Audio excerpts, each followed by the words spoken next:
Hi everyone, I am Rahul. I am studying BA Aeronautical Engineering at Nehru Institute of Engineering and Technology. Today we are going to see about crank-out mechanism for gamma ray radiography exposure. Introduction: an NDT method that utilizes X-rays or gamma radiation to detect discontinuities in materials and to present their images on recording medium. X-rays are discovered in 1895 and natural radiations are discovered in 1896 as uranium radioactivity. All materials can be easily examined. Radiography uses penetrating radiations. Components stop or absorb some radiation which is caused by differences in material density and thickness. Absorption difference can be recorded in film or electronically. X-rays and gamma rays are the main sources of radiation. Discontinuities and hidden flaws are easily detected. Then next, how the rays are classified. X-rays and gamma rays are electromagnetic type of radiations of shorter wavelength than visible light. X-rays and gamma rays are different because of difference in source of origin. Principle: when radiation passes through an object, it creates its internal structure image on the photographic film. The amount of energy absorbed by the object depends on its thickness and density. Energy not absorbed by the object will cause exposure of the radiographic film. These areas will be dark when the film is developed.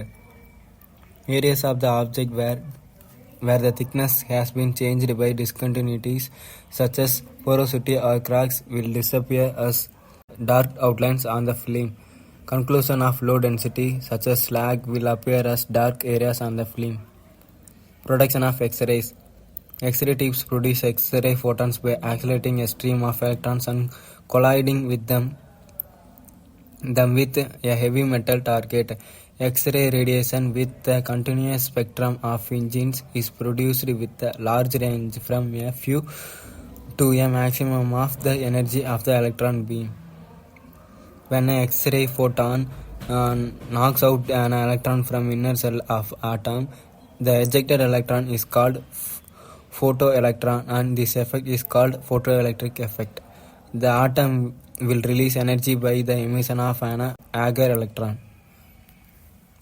X-ray radiography. X-rays are produced by an X-ray generator system. The system typically include a X-ray tube head, a high voltage generator and a control console. X-rays are produced by establishing a very high voltage between two electrodes called the anode and cathode. To prevent erasing, the anode and cathode are located inside a vacuum tube which is protected by a metal housing. The cathode contains a small filament much the same as in a light bulb. Current is passed through the filament which heats it. The heat causes energy to be stripped off. The high voltage causes the free electrons to pull toward a target material, usually made of tungsten located in the anode. The electrons must against the target. This impact causes an energy exchange which causes X-ray to create. Gamma rays radiography. Gamma rays are produced by a radioisotope. A radioisotope has an unstable nuclei that does not have enough binding energy to hold the nucleus together. The spontaneous breakdown of an atomic nucleus resulting in the release of energy and matter is known as radioactive decay. Isotopes emit radiation in a few discrete wavelengths. Cobalt-60 will emit 1.25 mega electrovolt X-ray and iridium 192 will emit 460 kilo electron volt X-ray system. This high energy make it possible to penetrate thick materials with a relatively short exposure time. Unlike X-rays which are produced by a machine, gamma rays cannot be turned off. Radioisotopes used for gamma ray radiography are encapsulated to prevent leakage of the material. The radioactive capsule is attached to a cable to form what is often called a pigtail. The pigtail has a special connector at the other end that attaches to a drive cable. A device called camera is used to store, transport and expose the pigtail containing the radioactive material. The camera contains shielding material which reduces the radiographer's exposed to radiation during use. A drive cable is connected to the other end of the camera. This cable, and controlled by the radiographer, is used to force the radioactive material out into the guide tube, where the gamma rays will pass through the specimen and expose the radio recording device. Imaging modalities: film or paper radiography. A two-dimensional latent image from the projected radiation is produced on a sheet of film or paper that has been exposed to the unobserved radiation passing through a test piece. This technique requires subsequent development of the exposed film or paper so that the latent image becomes visible for viewing. Real-time radiography. A two-dimensional image can be immediately displayed on a viewing screen or television monitor. This technique does not involve the creation of a latent image instant. The unobserved radiation is converted into an optical or electronical signal which can be viewed immediately or can be processed in near real time with electronic and video equipment. Other are digital radiography, computer radiography.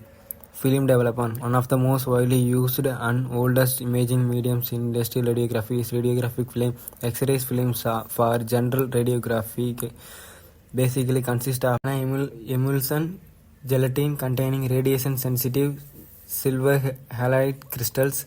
Once exposed to radiation and development in a dark room, silver bromide turns to black metallic silver, which forms the image.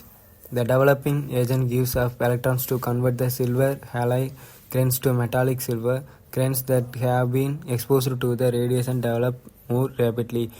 Proper temperature control convert exposed grains to pure silver while keeping unexposed grains as silver halide crystals. Fixing unexposed silver halide crystals are removed by the fixing bath. The fiber dissolves only silver halide crystals, leaving the silver metal behind. Washing. The film is washed with water to remove all the processing chemicals. Drying. The film is dried for viewing. These are the images after drying procedure. Computer radiography. X-rays penetrating the specimen stimulate the phosphorus. The stimulated phosphorus remain in an excited state. After expose, the imaging plate is read electronically and erased for reuse in a special scanner system. As a laser scans the imaging plate, light is emitted where X-rays stimulated the phosphor during exposure. The light is then converted to a digital value. Digital images are typically sent to a computer workstation where specialized software allows manipulation and enhancement. Radiography techniques. Single wall, single image.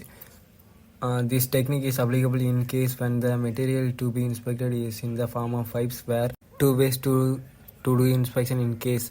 Only one way is to keep the source outside the pipe and the film outside. Double wall single image, where access to the bore is not possible or the distance between two parts is too small to permit the use of an internal source. Then the double wall single image technique is used.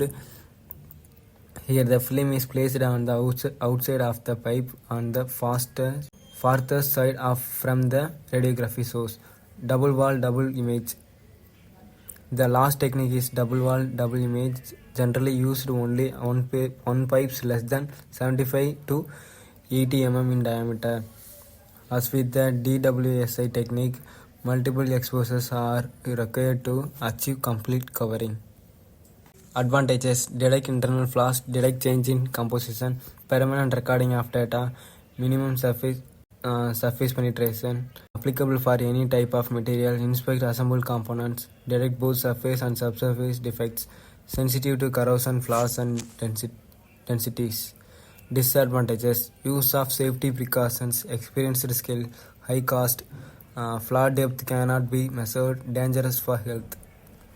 Applications: aerospace industries, military defense, marine industries, power gen industries, petroleum industries, waste management, automotive industries, manufacturing industries, transport industries, airport security.